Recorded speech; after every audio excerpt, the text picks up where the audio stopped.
नमस्कार बच्चों, स्वागत है आपका आज की केमिस्ट्री क्लास में। आज हम पढ़ेंगे sp2 संकरण। हमारा टॉपिक चल रहा है कक्षा 11वीं के अंतर्गत संकरण। अभी तक हम पढ़ चुके हैं संकरण क्या होता है, संकरण की परिभाषा, संकरण के प्रकार और sp संकरण के कुछ एग्जाम्पल और संरचनाएं। आज हमारे पास टॉपिक है sp2 संकरण। तो सबसे पहले हम देखेंगे कि sp2 संकरण किसे कहते हैं।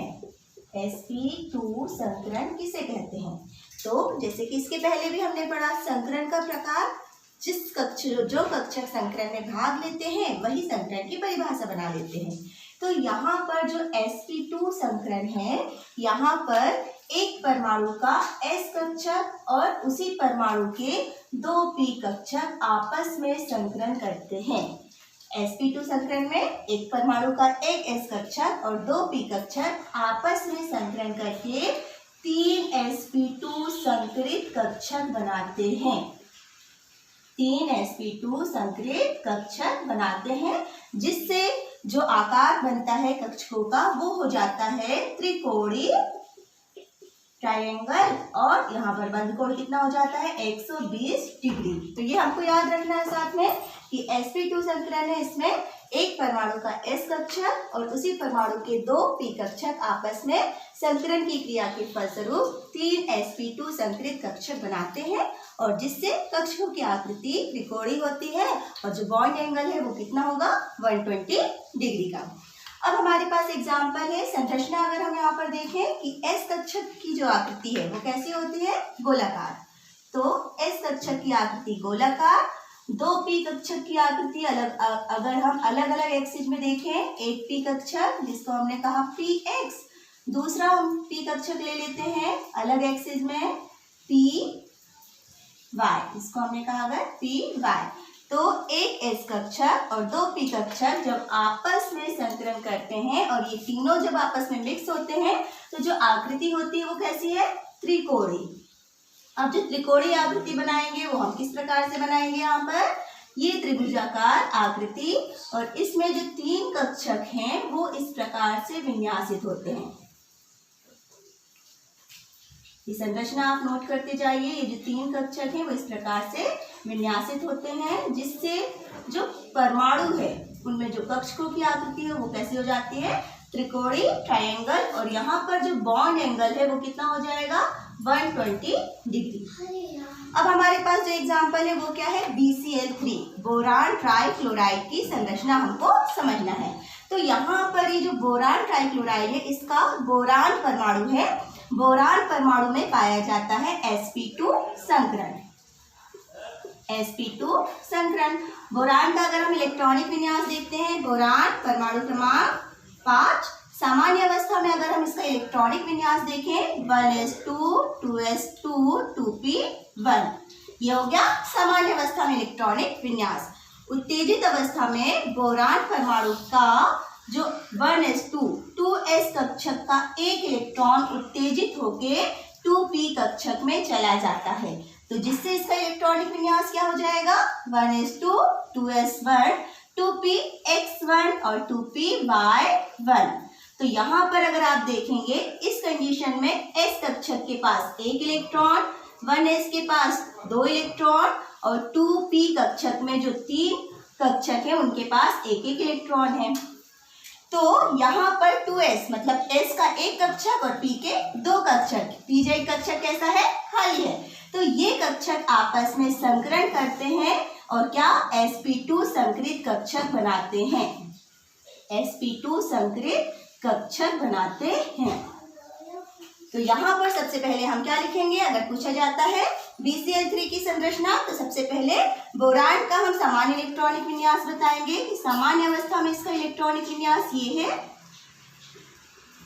और फिर उत्तेजित अवस्था में इसका इलेक्ट्रॉनिक विन्यास। उत्तेजित अवस्था एक्साइटेड स्टेट, जिसमें जो परमाणु के जो इलेक्ट्रॉन है ऊर्जा लेकर आगे वाले कक्षकों में चले जाते हैं, तो ये उत्तेजित अवस्था में इलेक्ट्रॉनिक विन्यास हो जाता है, और यही जो कक्षक हैं आपस में sp2 संकरण करते हैं और 3 sp2 संकरित कक्षक बनाते हैं। ये हो जाएगा sp2 संकरित कक्षक। अब जब यहाँ पर sp2 संकरित कक्षक हुए, मतलब यहाँ ये जो बोरान है उसके पास इस आकृति के कक्षक हैं। अभी हमने पढ़ा था कि जो sp2 संकरण है उसकी आकृति कैसी होती है, त्रिकोणीय, है ना। तो ये जो बोरान में sp2 संकरण पाया जाता है, मतलब बोरान के पास ऐसे कक्षक पाए जाते हैं। अब बोरान के ये जो कक्षक हैं sp2 संकरित 3 कक्षक हैं, वो क्लोरीन से बंध बनाते हैं। क्लोरीन से बंध बनाएंगे तो क्लोरीन के पास कौन से कक्षक है, हम यहाँ पर देखें क्लोरीन का इलेक्ट्रॉनिक विन्यास। क्लोरीन का परमाणु क्रमांक 17 और यहाँ पर जब क्लोरीन का हम इलेक्ट्रॉनिक विन्यास देखते हैं 1s2 2s2 2p6 3s2 3p5। इस कंडीशन में यहाँ पर s कक्षक में 2 इलेक्ट्रॉन, 2s कक्षक में 2 इलेक्ट्रॉन, ये जो 2p कक्षक है यहाँ पर 6 इलेक्ट्रॉन है, 3s कक्षक में 2 इलेक्ट्रॉन है और 3p कक्षक में 5 इलेक्ट्रॉन है, 1 2 3 4 5। तो यहाँ जो क्लोरीन परमाणु है उसके पास क्या पाया जाता है, एक p कक्षक जिसके पास अयुग्मित इलेक्ट्रॉन है। p कक्षक में अयुग्मित इलेक्ट्रॉन युक्त p कक्षक। तो ये जो p कक्षक है क्लोरीन का, वो बोरान के संकरित कक्षक से अतिव्यापन करता है, ओवरलैपिंग करता है। किस प्रकार से, अब हम फिर से संरचना बनाएंगे, आप नोट करते जाएं इसे। यहाँ पर अभी हमने देखा कि जो बोरान है उसमें पाए जा रहे हैं sp2 संकरित कक्षक, जिससे बोरान के sp2 संकरित कक्षक की आकृति इस प्रकार से है।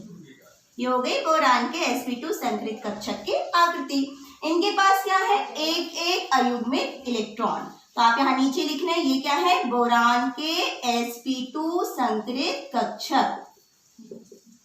ये फिर इसके बाद ये बोरान के जो 3 sp2 संकरित कक्षक हैं, ये क्लोरीन के p कक्षक से अतिव्यापन करते हैं। क्लोरीन के पास क्या है, जो pz कक्षक है, ये जो क्लोरीन का कक्षक है कौन सा है, px, py और pz कक्षक। इसके पास क्या है, एक अयुग्मित इलेक्ट्रॉन। तो यहाँ पर 3 क्लोरीन परमाणु के p कक्षक, 3 क्लोरीन परमाणु के pz कक्षक बोरान के sp2 संकरित कक्षक के साथ अतिव्यापन करते हैं। कौन सा अतिव्यापन हो जाता है ये, इसे हम बोलते हैं sp2p अतिव्यापन। sp2p अतिव्यापन, क्योंकि बोरान के sp2 संकरित कक्षक है और क्लोरीन का क्या है, p कक्षक। तो ये अतिव्यापन करते हैं और जब ये अतिव्यापन करते हैं तो उन संरचनाओं को हम देखें किस प्रकार से बनेंगी। अब आप देखें यहाँ पर ये बोरान के कक्षक, ठीक है। अब ये जो बोरान के कक्षक अतिव्यापन कर रहे हैं, किससे कर रहे हैं, क्लोरीन के कक्षकों से।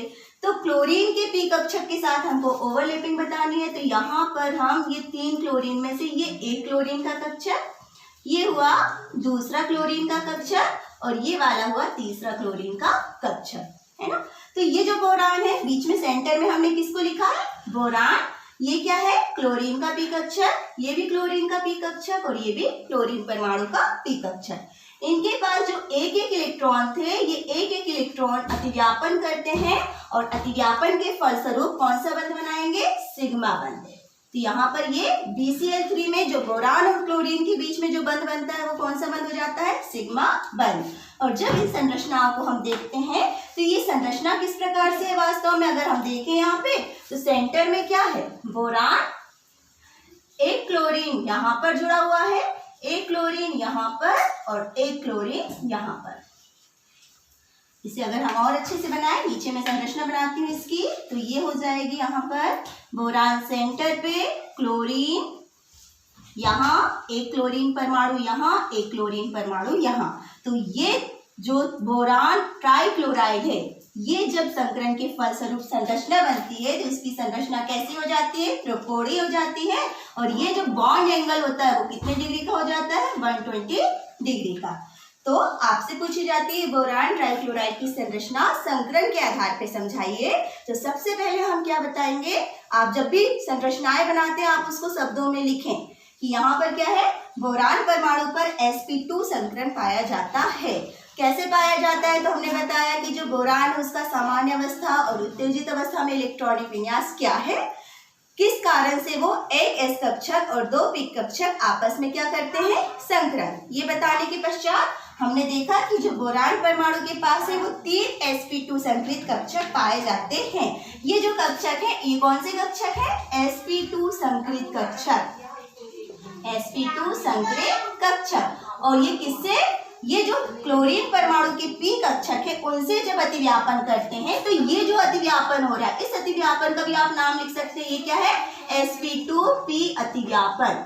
तो यहाँ पर जो बोरान परमाणु उसके sp2 संकरित कक्षक क्लोरीन के पी कक्षक के साथ अतिव्यापन करते हैं। अतिव्यापन के फलस्वरूप सिग्मा बंध बनता है, जिससे बोरान ट्राइक्लोराइड की जो संरचना होती है वो कैसी हो जाती है? त्रिकोणीय हो जाती है। और यहाँ पर बोरान और क्लोरीन के बीच में जो बॉन्ड एंगल होता है वो कितना होता है? 120 डिग्री। तो ये आपको पूरी जानकारी संरचनाओं से भी बताना है और शब्दों के माध्यम से लिख के भी आपको कंप्लीट आंसर देना है। तो आप इसे देखें और ध्यान से समझ के कॉपी में नोट करें। Thank you.